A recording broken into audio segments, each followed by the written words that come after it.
영화 파묘의 인기몰이가 심상치 않은데요. 주요 소재 중 하나가 쇠말뚝입니다. 장재현 감독은 풍수자들과 땅을 얘기하다 보면 결국 쇠침에 다다랐다고 인터뷰했는데요. 영화 파묘는 일제의 쇠말뚝 받기를 모티브로 합니다. 영화 파묘 중 여우가 범의 허리를 끊었다고 하는 대사가 있는데요. 일제가 우리 민족 정기를 말살하려는 걸 말합니다. 이걸 풍수침략이라고 부르는데요. 일제 쇠말뚝설은 일본 육군 장군 야마시타 도모유키가 전범 재판에서 영어 통역관 신세우라는 한국인에게 전한 말에 의해 기인했다는 소문이 나돌았습니다. 당시 야마시타는 조선에 근무할 때 조선 민족의 정기를 끊기 위해 쇠말뚝 수백 개를 박았다고 형 집행 직전에 신세우 통역사에게 털어놨다고 하는데요. 하지만 당시 재판 기록이나 문서들을 조사해본 결과 조선인 통역관은 없었고 쇠말뚝 얘기 역시 전범 재판 기록에 없습니다. 그럼에도 불구하고 쇠말뚝 얘기는 계속 전해져 내려오다가 문민정부 시기인 1995년 내무부가 역사 바로 세우기 일환으로 쇠말뚝 뽑기를 국가정책으로 실시하면서 118개를 뽑아냈습니다. 그러면서 쇠말뚝 소문은 진실로 둔갑됐습니다. 그 이전까지는 일제가 민족 정기를 말살하기 위해 쇠말뚝을 전국 곳곳에 박았다는 소문만 돌았는데 정부가 공식적으로 인정한 게 된 거죠.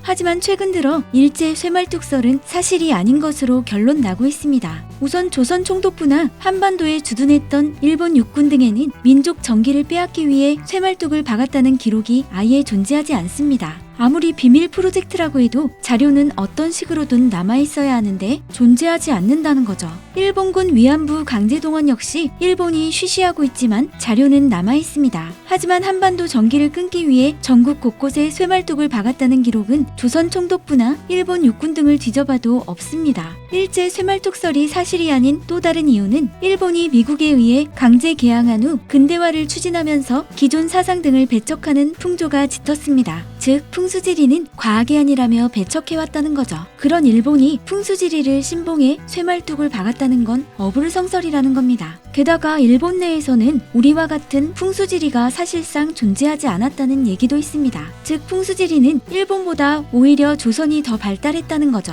당시 일본은 미개한 조선이라고 생각했기 때문에 미개한 조선에서 발달한 풍수지리를 따를 이유가 없었죠. 게다가 일본은 중일전쟁과 태평양 전쟁 등을 치르느라 금속이 귀했습니다. 즉 쇠를 녹여서 말뚝을 만들어 박을 여력이 없었다는 거죠. 이런 이유로 최근에는 일제 쇠말뚝설이 점차 힘을 잃어가고 있습니다. 이에 최근에는 일제 쇠말뚝설의 이유로 떠오르는 게 바로 토지조사 사업입니다. 토지조사 사업은 1910년부터 1918년 일본 제국이 실시한 경제정책인데요. 토지조사 사업은 일본 제국이 대한제국을 병합한 뒤 식민 통치에 경제 기반을 마련하기 위해 실시했습니다. 대한제국은 농업국가였고 그 기반은 토지였기 때문에 우선 토지 소유 현황을 파악해야 했고 그래야 조세를 정확히 매겨 재정 기반을 마련하고 토지로 자본을 마련할 수 있게 함으로써 경제 개발을 촉진할 수 있었기 때문에 토지조사 사업을 실시했습니다. 토지 조사 사업을 하기 위해서는 토지 측량을 해야 하는데요. 그러자면 땅에 쇠로 된 기둥이나 말뚝을 박아야 했습니다. 또 도로나 철도를 개설하기 위해서라도 쇠말뚝을 땅에 박아야 했습니다. 조선 총독부 입장에서는 풍수지리의 의미보다 수탈하기 위한 용도로 쇠말뚝을 박았다고 할 수 있겠네요. 결국 토지 조사 사업에 의해 토지를 빼앗긴 조선 백성들은 유랑하거나 소작농으로 전락할 수밖에 없었습니다. 조선 백성들 입장에서 쇠말뚝은 수탈의 상징이고 민족 정기를 빼앗기 위한 도구로 비춰졌고 그게 풍수지리 사상과 연결되면서 항일 정신으로 이어지고 민족 정기를 되찾기 위해 전국에 있는 쇠말뚝을 뽑아야 한다는 논리로 발전하게 된 겁니다. 그게 전해져 내려오면서 이제 쇠말뚝설로 이어져 오고 있습니다. 그러니 이제 쇠말뚝설이 아예 틀렸다고 할 수는 없겠네요. 구독, 좋아요, 알림 설정, 그리고 댓글 달아주세요.